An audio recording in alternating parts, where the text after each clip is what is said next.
Hello everyone, welcome back, and in this lecture we are going to do the remaining part of the vestibular apparatus. That is, we will look at the functions of the functional unit of vestibular apparatus. Those are utricle and saccule, the first functional unit, and semicircular canals, the second functional unit. So we'll look at what functions those functional units perform, and then at last we will look at the neuronal connections on the basis of what, on the basis of their structure, how they maintain the equilibrium or the balance. When we talk about equilibrium, it is the balance, sense of balance of our body. So how they maintain and what is the neuronal connections between various outputs, so that the vestibular apparatus can help in maintaining the equilibrium or the balance in the individual. So let us start. So first function unit, which is utricle and saccule, as we were discussing in the last class, it is responsible for linear acceleration as well as static equilibrium. So the first function of it is in the maintenance of static equilibrium. When we talk about static equilibrium, what is it?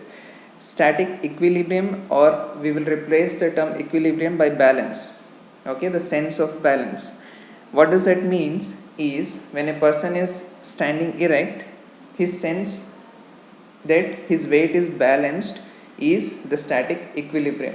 Alright, so when a person is feeling that his weight is balanced appropriately is called equilibrium, and when he is out of balance, that a sense of falling down, that means he is out of equilibrium, or he is having the sense of he is going to fall down. So the function of utricle and saccule is to maintain the balance, the static balance. That means when a person is standing, there is no movement is occurring, he is not walking, he is not running, he is not on a car or a bike traveling in the or accelerating. What is happening here is he is just standing, and the function of utricle and saccule is to maintain the balance so that his weight does not falls down by disbalance. Okay, so how does it perform? So as we can see here in this diagram, that the utricle is the one which stays horizontally and the saccule is the one which stays vertically. So in this individual, this picture is of the utricle only in the two states of that individual, when he is standing erect and when he bends down to pick up his hat. So as you can see, what is happening here, when he is standing erect, the utricle is in a normal position, the hair cells are, the stereocilium and the kinocilium, the hair tuft are lying straight on the otolith membrane. Okay, and in this case there is tonic discharge. Alright, and when he bends to pick up his hat, what is going to happen is the signal will come of his bending down. Okay, when he bends down, what is going to happen? The hair cell, the tuft, the cilia of the hair cell will bend, and thus will either increase or decrease the frequency of their discharge. Each individual hair cell will either increase or decrease their frequency of discharge based on which direction they are bending. That is, if they are bending towards the kinocilium, they will increase the tonic discharge. If they are bending away from the kinocilium, they will decrease the tonic discharge because of hyperpolarization. So this is the case, and when this happens, the whole utricle, the whole macula which is present in a utricle gives a pattern of signal to the brain.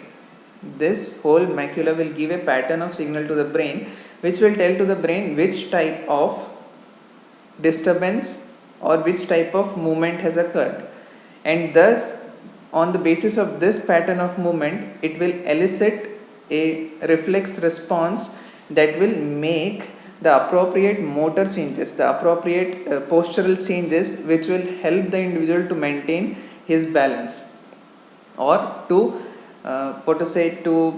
keep his weight in balance even when he is bending down. So in this case, the motor output, the pattern of motor output which is coming out by the descending tract of the brain is different because the weight is directly acting straight downwards. Okay, in this case the weight is acting differently. The weight might be, the center of gravity might be at different place for that individual. In that case, since this response from the macule has come to the brain is able to understand the weight where the center of gravity will be, and thus make the reflex postural changes so as to maintain the static equilibrium. And that is how the macula or the utricle and saccule, the macula which is the sensory organ in the utricle and saccule, helps to maintain the static equilibrium in an individual.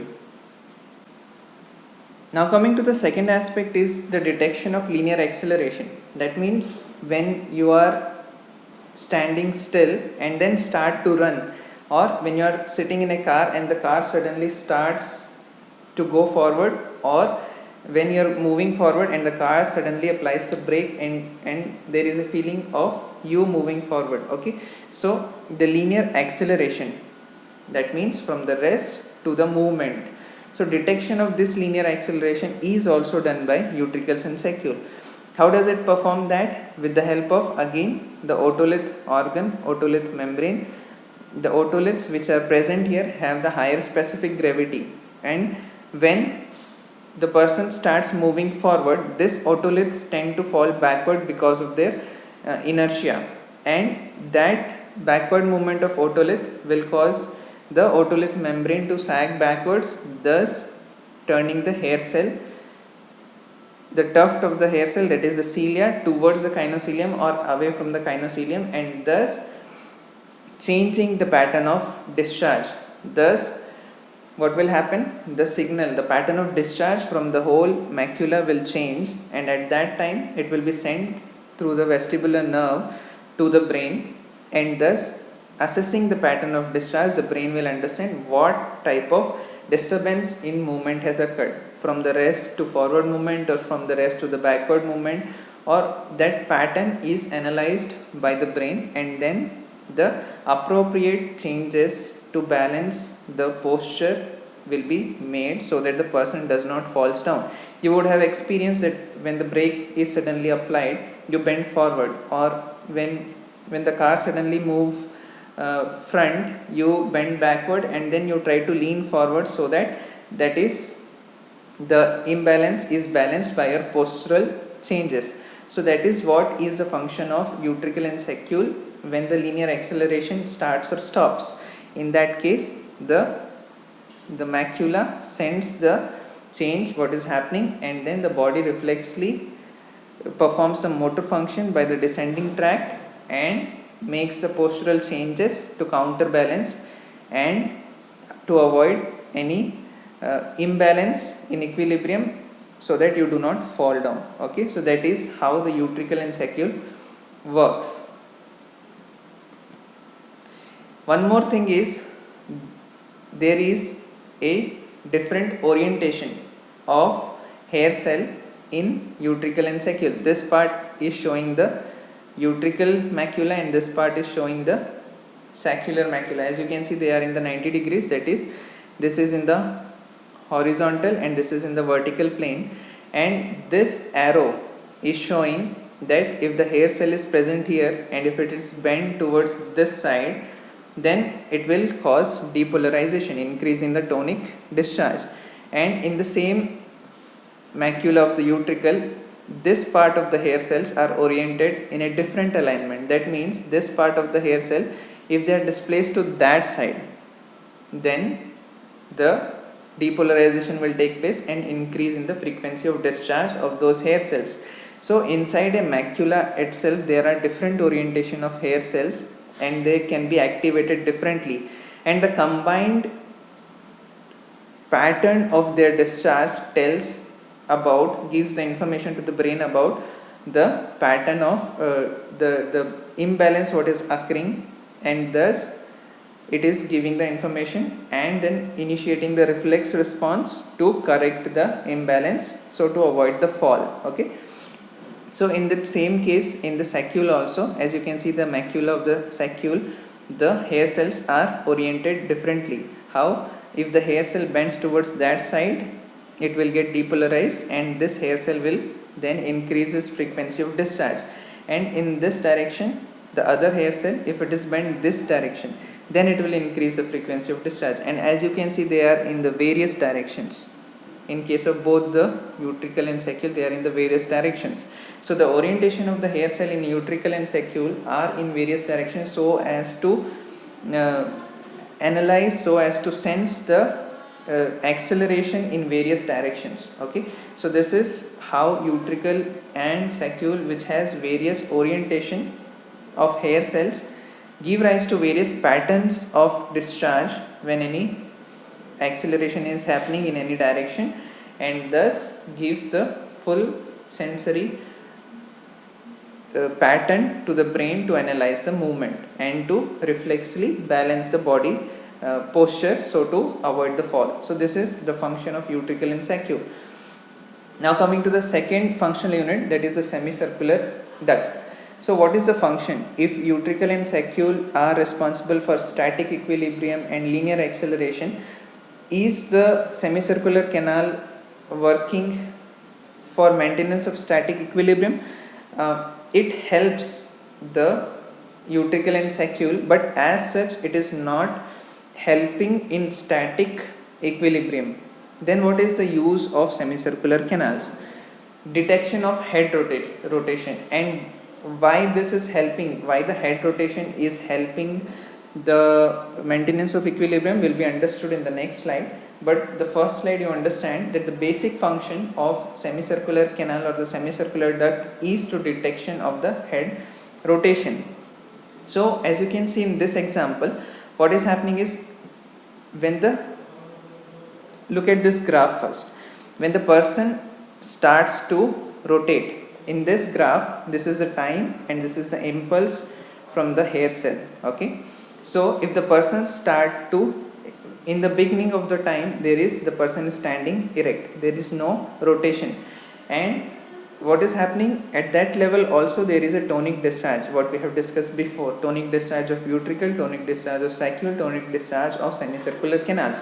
So in all the cases there is a tonic discharge already happening, and in that, when the person begins to rotate, what is going to happen?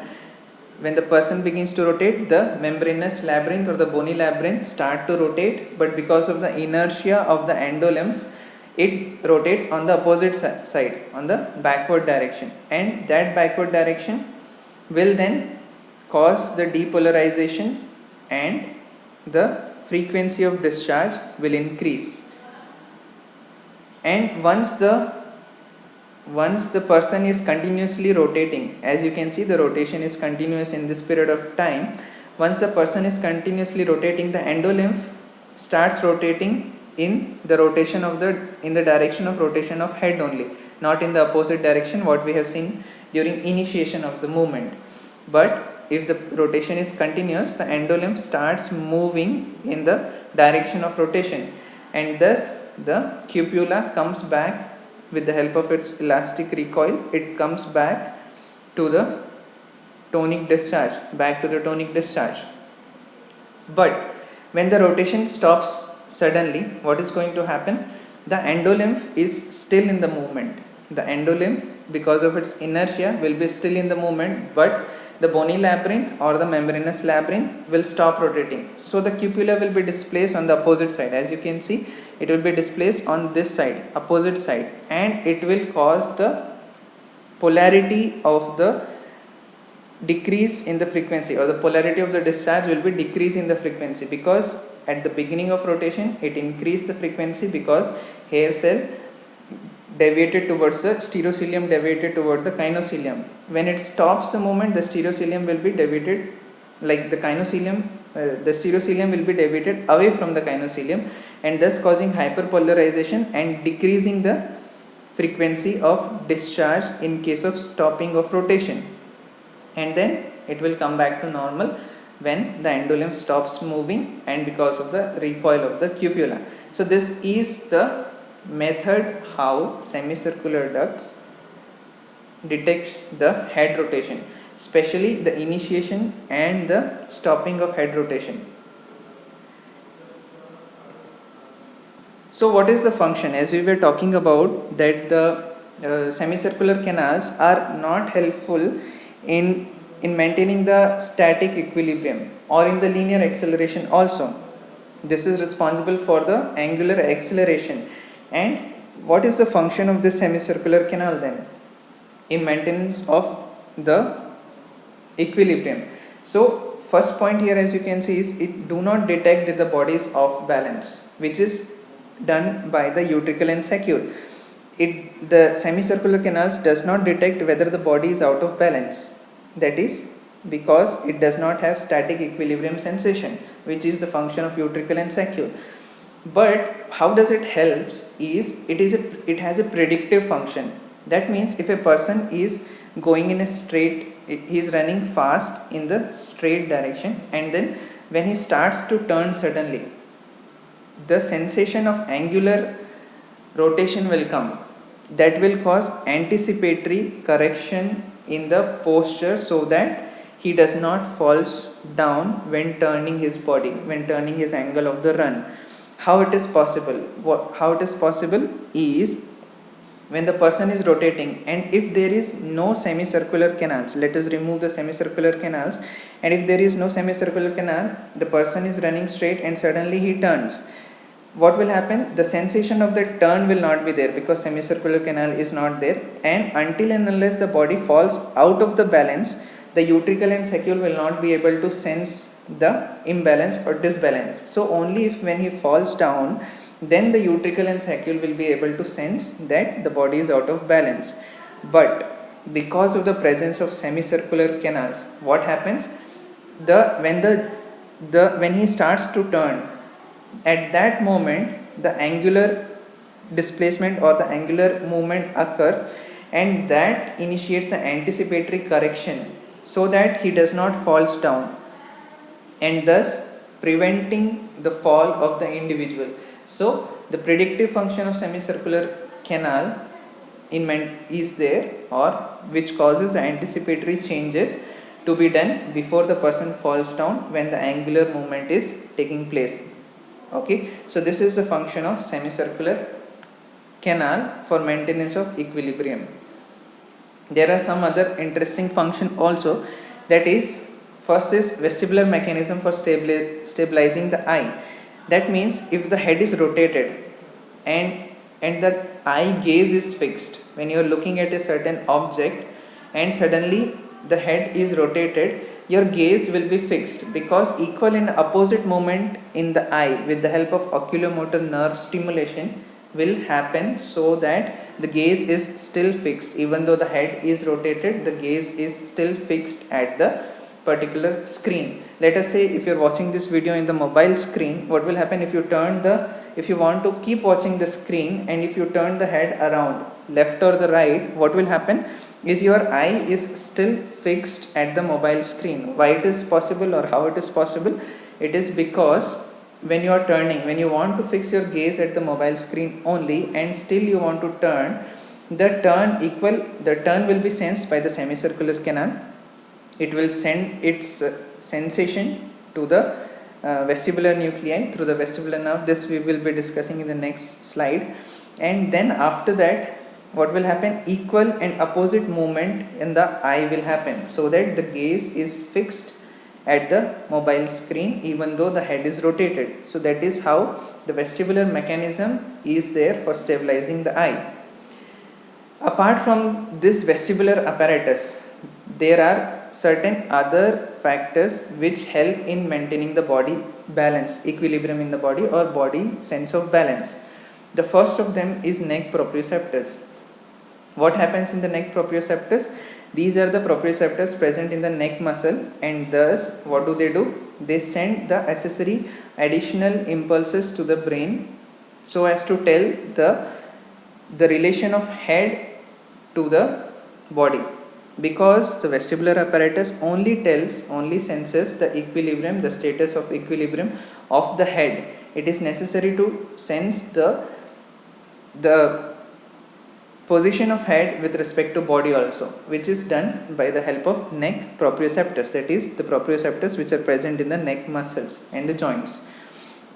Other impulses which are coming is the proprioceptors and exteroceptors receptors from the other parts of the body, like foot pads, that is if the body weight is balanced properly, distributed equally in the foot, or it is in the front of the foot or in the back of the foot, those all things are the other proprioceptive and exteroceptive informations which are coming from the other parts of the body. Okay, if you are lying down, whether the weight, the touch of your bag in the surface where you are lying down, that will send the information that you are lying down on a flat surface. Okay, so those all things are the proprioceptors and exteroceptive information from other parts of the body, which gives additional information to the vestibular apparatus and to the brain to maintain the equilibrium. And these all stimulus are important to understand the postural reflexes, what we will be dealing later on, and to maintenance of tone also.